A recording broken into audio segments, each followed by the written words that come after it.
नमस्कार दोस्तों, आप सबों का मेरे YouTube चैनल जय श्री राम पर स्वागत है। दोस्तों, आज की कहानी बहुत ज्ञानवर्धक है। अगर आपके घर में धन नहीं रुकता है तो नहाते समय औरतें यह उपाय जरूर करें, अचानक धन की प्राप्ति होगी। इनके अलावा जो स्त्री कपड़े उतार कर नहाती हैं उनके लिए भी खुशखबरी है। दोस्तों, एक समय भगवान शिव पार्वती जी के साथ हरिद्वार में घूम रहे थे। पार्वती जी ने देखा कि समस्त मनुष्य गंगा में नहा नहा कर हर हर गंगे करते जा रहे हैं। दोस्तों, अगर आप ये कहानी सुन रहे हैं तो पूरा सुनिएगा, क्योंकि आधा अधूरा ज्ञान सही नहीं होता है। हे माँ पार्वती, हे माँ गंगा, जो भी मेरी इस वीडियो पर कमेंट करे, लाइक करे, शेयर करे और सब्सक्राइब करे, उनके घरों में धन की कमी कभी ना रहे, उनका घर हमेशा धन से भरा रहे। दोस्तों, जब पार्वती जी ने देखा कि समस्त मनुष्य गंगा में नहा नहा कर हर हर गंगे कहते हुए चले जा रहा है, पर सभी दुखी और परेशान हैं, तब माता पार्वती ने बहुत ही आश्चर्य से भगवान शिव से पूछती हैं कि हे महादेव, गंगा में इतनी बार स्नान करने पर भी इनके पाप और दुखों का नाश क्यों नहीं हुआ? क्या गंगा में सत्यता नहीं रही? तब भगवान शिव ने कहा, प्रिय, गंगा में तो वही सामर्थ्य है, लेकिन इन लोगों ने पापनाशनी गंगा में स्नान ही नहीं किया, तब इन्हें लाभ कैसे हो? तब माता पार्वती जी ने आश्चर्य से कहा कि स्नान कैसे नहीं किया? सभी तो नहा नहा कर जा रहे हैं, अभी तक इनके शरीर भी नहीं सूखे हैं। तब शिव जी ने कहा, केवल जल में डुबकी लगाकर आ रहे हैं, तुम्हें कल इसका रहस्य समझाऊंगा। दूसरे दिन बड़े जोर की बरसात होने लगी, गलियां कीचड़ से भर गई। एक चौड़े रास्ते में एक गहरा गड्ढा था, चारों ओर कीचड़ भर रहा था। शिव जी ने अपनी लीला से एक वृद्ध रूप धारण कर लिया और गड्ढे में इस प्रकार पड़ गए जैसे कोई मनुष्य चलते चलते गड्ढा में गिर पड़ा हो और निकलने की चेष्टा करने पर भी नहीं निकल पा रहा हो। पार्वती जी को वह यह समझाकर गड्ढे के पास बैठा दिए कि देखो, सबों को सुना सुना कर कहना और पुकारते रहो, देखो मेरे वृद्ध पति गड्ढे में गिर चुके हैं, कोई पुण्य आत्मा इन्हें निकाल कर इनकी जान बचा लो और मुझ असहाय की सहायता करे। शिव जी ने ये और समझा दिया कि जब कोई गड्ढे में से मुझे निकालने को तैयार हो तो इतना और कह देना, भाई, मेरा पति सर्वथा निष्पाप है, इन्हें वही छुए जो स्वयं निष्पाप हो। यदि आप निष्पाप हैं तो ही मेरे पति का हाथ लगाएं, नहीं तो हाथ लगाते ही आप भस्म हो जाएंगे। पार्वती जी तथा अस्तु कह कर के गड्ढे के पास बैठ गईं। आने जाने वाले लोगों को सुना सुना कर शिव जी की सिखाई हुई बात कहने लगी। गंगा में नहा नहा कर लोग दल के दल आ रहे हैं। सुंदर युवती को यूं बैठे देखकर कईयों के मन में पाप आया, कईयों के मन में कुछ धर्म का भय हुआ, कईयों कानून से डरे। कुछ लोगों ने तो माता पार्वती को यह भी सुना दिया कि मरने दो बुढ़े को, क्यों उसके लिए रोती हो। और कुछ दयालु चरित्रवान पुरुष थे जो दया दिखाकर इस युवती के पति को निकालना चाहा, परंतु पार्वती जी के वचन सुनकर वह भी रुक गए। उन्होंने सोचा, हम गंगा में नहाकर तो आए हैं तो क्या हुआ, पापी तो है ही, कहीं सहायता करते समय हम भस्म ना हो जाएं। इस स्त्री के कथन के अनुसार हम स्वयं भस्म न हो जाएं। किसी की साहस नहीं हुआ। सैकड़ों आए, सैकड़ों ने पूछा और चले गए।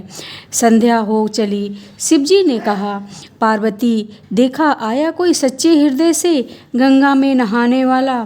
थोड़ी देर बाद एक जवान हाथ में लोटा लिए हर हर गंगे करता हुआ वहाँ से निकला। पार्वती ने उसे भी वही बात कही। युवक का हृदय करुणा से भर आया। उसने शिवजी को निकालने की तैयारी की। पार्वती ने रोक कर कहा कि भाई, तुम सर्वथा निष्पाप नहीं होगे तो मेरे पति के छूते ही जल जाओगे।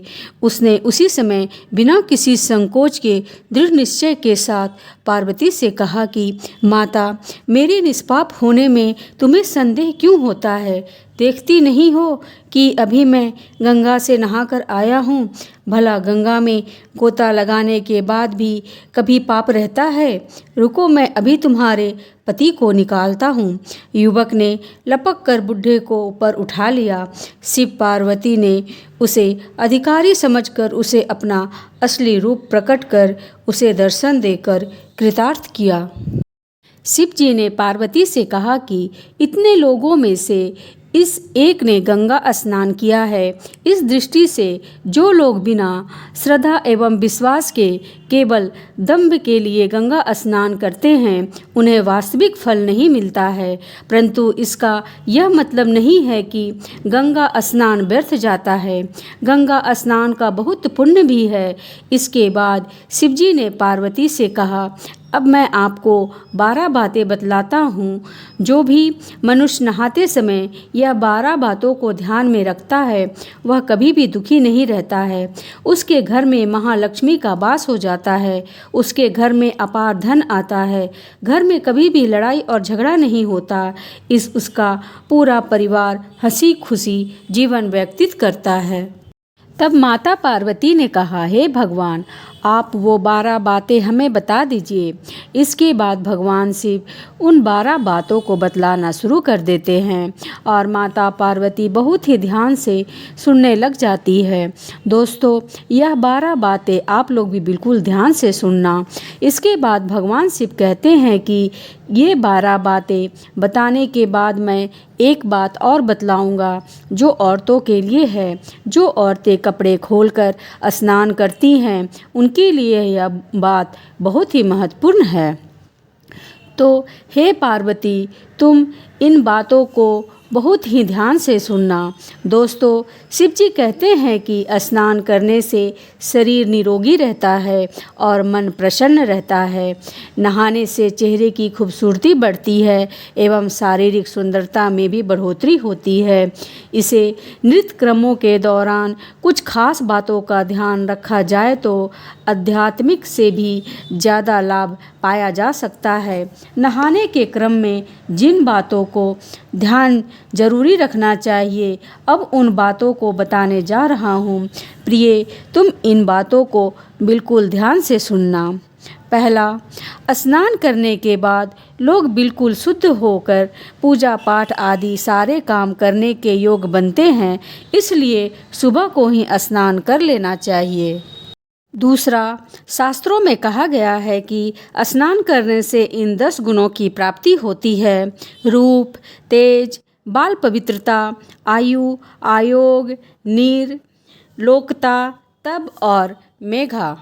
तीसरा, लक्ष्मी, धन, पुष्टि, आयोग और स्वास्थ्य को चाहने वाले को हर मौसम में और हर दिन स्नान करना चाहिए।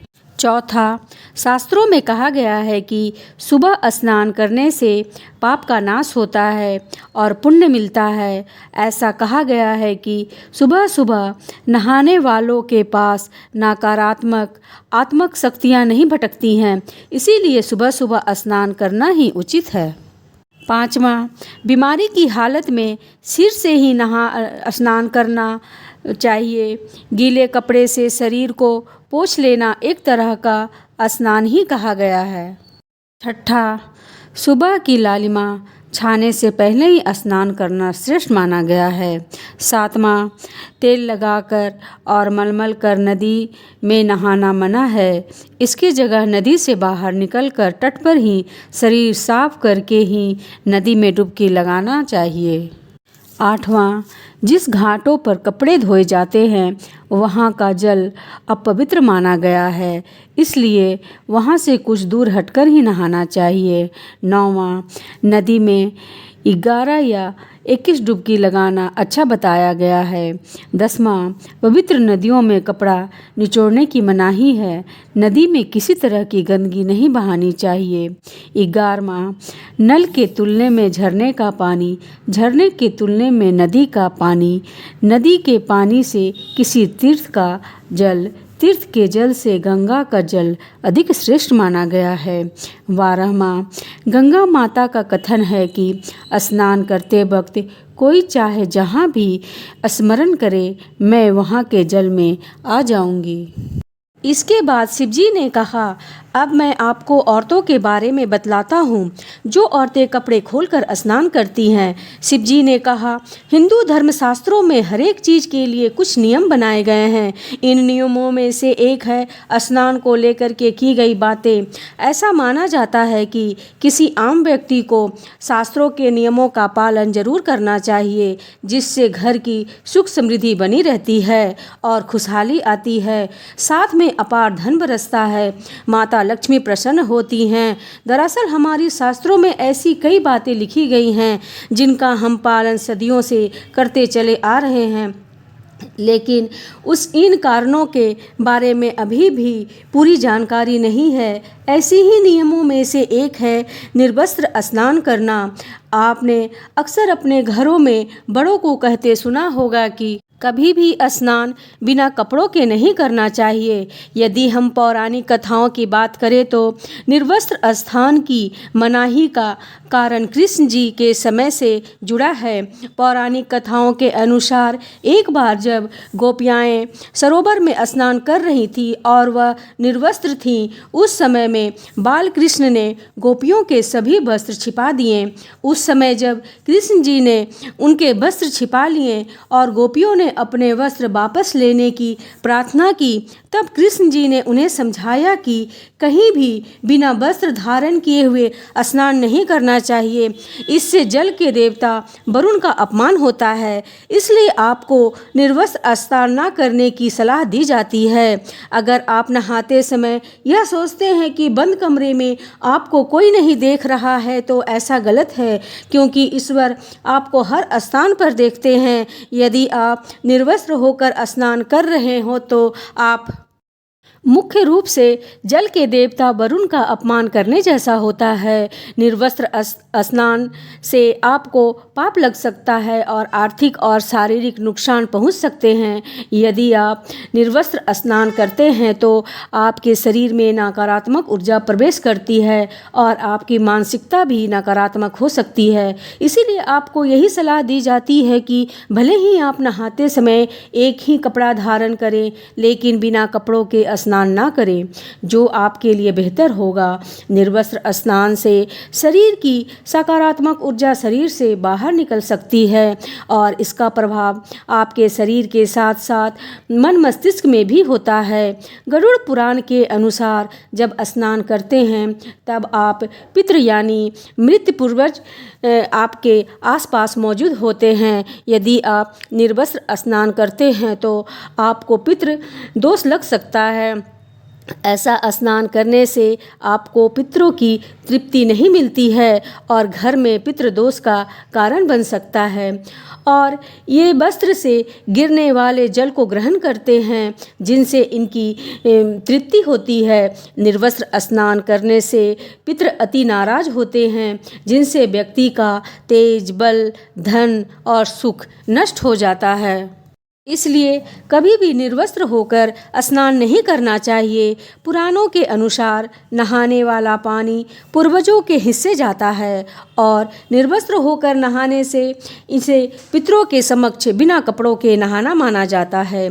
शास्त्रों में ऐसी मान्यता है कि यदि कोई निर्वस्त्र स्नान करता है तो माता लक्ष्मी उनसे रूठ सकती है। इससे आपके कुंडली में धन हानि का योग बन सकता है और आपकी आर्थिक स्थिति खराब हो सकती है। इन्हीं कारणों से आपको निर्वस्त्र स्नान न करने की सलाह दी जाती है और शास्त्रों में भी इस बात की मनाही है। आपको यह ज्ञानवर्धक कहानी कैसी लगी कमेंट बॉक्स पे अवश्य बताएं। जय श्री राम।